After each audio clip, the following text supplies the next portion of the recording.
Hello guys, welcome back to our channel. Game changer collection వచ్చేసి ఏం ముందుకు పోవడం లేదు. ఎంతో ఎక్స్పెక్ట్ చేశారు ఈ మూవీ రిలీజ్ కాకముందు, కానీ ఏం చేద్దాం. కొంతమంది ఏమో నెగిటివ్గా వాడుతారు, కొంతమంది ఏమో పాజిటివ్గా వాడతారు. రివ్యూస్ డౌట్ అనేది ఎక్కువ క్రియేట్ అయింది ఈ మూవీ పైన.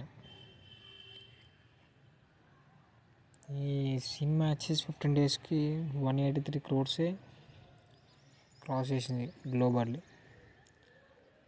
అండ్ ఇది నెంబర్ అయితే స్టిల్ ఇంతే ఉంటుంది.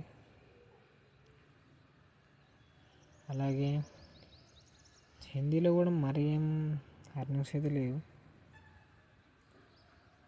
ఓకే. కానీ ఈ మూవీ వచ్చేసి కొంచెం హిట్ అయితే అయిపో, ఎందుకంటే ఒక స్టడీ పర్పస్ కాబట్టి ఐఏఎస్ గురించి. ఎవరికి ఐఏఎస్ సినిమాలు, ఆ సినిమాలు స్టడీ పర్పస్ ఏవి నచ్చాయి,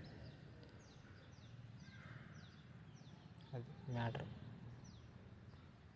అర్థమైందా?